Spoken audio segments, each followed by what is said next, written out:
Hello अनपर pharmacist, क्या हाल है आप लोगों के? सब बढ़िया ना? और मस्त सब। आज बढ़िया वाला टॉपिक है, क्योंकि आज के जो टॉपिक है वो क्रीम। मतलब देखा होगा बहुत सारे जो ऐड आते हैं, टूथपेस्ट का ऐड आता है, फिर फेयर लवली का ऐड आते हैं, बहुत सारी कंपनियां हैं जिनके ऐड आते हैं। लेकिन आपने कभी देखा है कि प्रिस्क्रिप्शन का ऐड आता है? प्रिस्क्रिप्शन मतलब आपके पास जो डॉक्टर आपको लिख के देता है कि आपको ये दवाई लेना है, क्या वो मार्केट में कभी बिकता है? क्या देखा है आपने कभी एडवर्टाइजमेंट होता हुआ?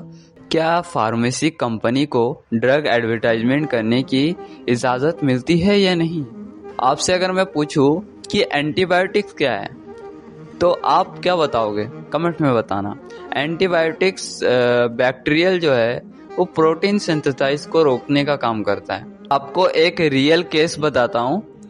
एक कंपनी था यूएस में, 2012 में बना था, और ये कंपनी जो है जिसका नाम है ग्लैक्सो स्मिथ क्लाइन नाम करके है, वो बताता है कि $3 बिलियन का उनके ऊपर बैन लग गया। मतलब फाइन क्यों लगा? क्योंकि उन्होंने जो है वो डायबिटिक्स, जितने भी सारे डायबिटिक ड्रग है, उस ड्रग्सों का एडवर्टाइजमेंट कर रहे थे ऑनलाइन, और जिस ऑनलाइन करने की वजह से उनको प्रॉब्लम हो गया बहुत सारे। तो आप लोग सोचो, अगर ऐसे ही प्रिस्क्रिप्शंस को बेचा जाता हो, या डॉक्टर, मैं आपको एक एग्जांपल देता हूँ, ऐसे बहुत सारे गांव से होंगे। तो स्टोरी में यह है कि एक पेशेंट है जिनको डायबिटीज़ हुआ है, और एक डॉक्टर है जो उस डायबिटीज़ ठीक करने के लिए बहुत सारे मेडिसिन देता है। बट जो मेडिसिन देता है वो प्रमोशन मेडिसिन देता है। मान लो कोई कंपनी उस डॉक्टर को एक मेडिसिन दे रहा है कि ये मेडिसिन तुम उस डॉक्टर पेशेंट को देना, तो वो कैसे बोलेगा? तुम कोई से भी, मतलब डॉक्टर की बात करता हूँ, देखो सबसे बेस्ट है ये जो मेडिसिन है, ये बहुत बढ़िया मेडिसिन है, और इस मेडिसिन से आप बहुत कुछ, मतलब आपकी जो डायबिटीज़ है मैं लिख के देता हूँ कि 100% ठीक हो जाएगा। आपने बहुत सारे डॉक्टर को ऐसा कहता हुआ देखा होगा।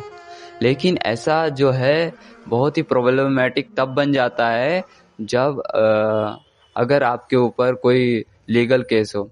एज ए फार्मासिस्ट हमें एडवर्टाइजमेंट करने की कोई ज़रूरत नहीं है, हमें एजुकेट करने की ज़रूरत है। Then I will educate you. को एक शायरी सुनाने वाला हूँ, क्योंकि बहुत दिनों से मैं सोच रहा हूँ कि आपको एक शायरी सुना दूँ। दवा से पहले सोच समझ और जान, हर कैप्सूल में छुपी है एक पहचान। समझ रहे हो? हर कैप्सूल में छुपी है एक पहचान।